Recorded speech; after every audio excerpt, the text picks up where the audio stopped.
ಎಲ್ರಿಗೂ ನಮಸ್ಕಾರ. ವನಿತೆ ಕನ್ನಡ ವಾಹಿನಿಯಲ್ಲಿ ಈ ದಿನ ನಿಶಾ ನರ್ಸರಿ ಬನಶಂಕರಿ 2ನೇ ಹಂತ ಬೆಂಗಳೂರು ಇದರ ಸಣ್ಣ ಕಿರುನೋಟ. ನರ್ಸರಿಯನ್ನು ವೀಕ್ಷಣೆ ಮಾಡುತ್ತಾ ಮಹಾನ್ ವಚನಗಾರ್ತಿ ಶ್ರೀಯುತ ಅಕ್ಕಮಹಾದೇವಿಯವರ ಕೆಲವು ವಚನಗಳು ಮತ್ತು ಅದರ ತಾತ್ಪರ್ಯವನ್ನು ನೋಡೋಣ. ಅಕ್ಕಮಹಾದೇವಿಯವರ ಪ್ರಕಾರ ಶರಣರನ್ನೇ ಶಿವ ಸ್ವರೂಪಿಗಳೆಂದು ಭಾವಿಸಿ ಅವರನ್ನು ಗೌರವಿಸುವುದು ಹೀಗೆ. ಅಯ್ಯ, ನಿಮ್ಮನುಭಾವಿಗಳಾದ ಸಂಗದಿಂದ ಎನ್ನ ತನು ಶುದ್ಧವಾಯಿತು. ಅಯ್ಯ, ನಿಮ್ಮ ಅನುಭಾವಿಗಳ ಸಂಗದಿಂದ ಎನ್ನ ಮನ ಶುದ್ಧವಾಯಿತು. ಅಯ್ಯ, ನಿಮ್ಮನುಭಾವಿಗಳು ಒರೆದೊರೆದು ಆಗು ಮಾಡಿದ ಕಾರಣ ಚೆನ್ನಮಲ್ಲಿಕಾರ್ಜುನ ನಿಮಗಾನು ತುಡಿಗೆಯಾದೆನು. ಈ ವಚನಗಳ ತಾತ್ಪರ್ಯ: ಚೆನ್ನಮಲ್ಲಿಕಾರ್ಜುನನೇ ಸರ್ವಸ್ವವೆಂದು ಭಾವಿಸಿ ಆತನಿಗೊಲಿದಿರುವ ಅಕ್ಕಮಹಾದೇವಿಗೆ ಲೋಕದ ವ್ಯಾಮೋಹವಿಲ್ಲ. ಹಸಿವು, ತೃಷೆ, ನಿದ್ರೆಯಿಂದ ದೂರ ಸರಿಯುವ ಪ್ರಯತ್ನದಲ್ಲಿದ್ದಾಳೆ. ಲೋಕದ ನಿಂದೆಗಳನ್ನು ದೃಢ ವಿಶ್ವಾಸದಿಂದ ಎದುರಿಸಿ ನಿಂತು ಪ್ರಾಪಂಚಿಕ ವ್ಯವಹಾರಗಳೆಲ್ಲ ಶಿವನಿಯಾಮಕವೆಂಬ ನಿಲುವಿಗೆ ಬರುತ್ತಾಳೆ. ಬೆಟ್ಟದ ಮೇಲೊಂದು ಮನೆಯ ಮಾಡಿ ಮೃಗಗಳಿಗಂಜಿದಡೆಂತಯ್ಯ, ಸಮುದ್ರದ ತಡಿಯಲೊಂದು ಮನೆಯ ಮಾಡಿ ನೊರೆ ತೊರೆಗಳಿಗಂಜಿದಡೆಂತಯ್ಯ,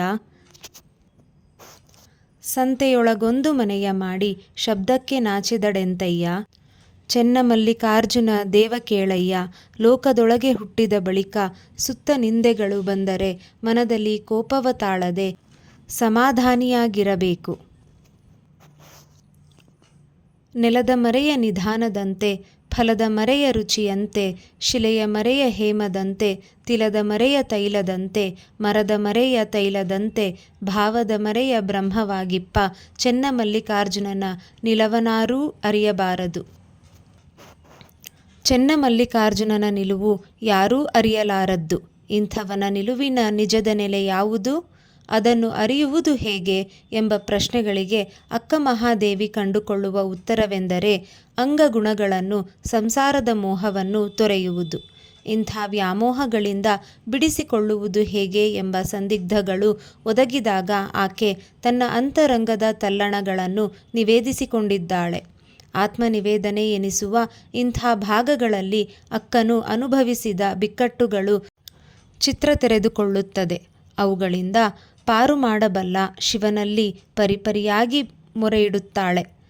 ಆವಾಗಳೂ ಎನ್ನ ಮನ ಉದರಕ್ಕೆ ಹರಿವುದು, ಕಾಣಲಾರೆನಯ್ಯ ನಿಮ್ಮುವನು, ಭೇದಿಸಲಾರೆನಯ್ಯ ನಿಮ್ಮ ಮಾಯೆಯನು, ಮಾಯದ ಸಂಸಾರದಲ್ಲಿ ಸಿಲುಕಿದೆನು ಎನ್ನ ದೇವ ಚೆನ್ನಮಲ್ಲಿಕಾರ್ಜುನಯ್ಯ, ನಿಮ್ಮ ಹೊದ್ದುವಂತೆ ಮಾಡಾ ನಿಮ್ಮ ಧರ್ಮ.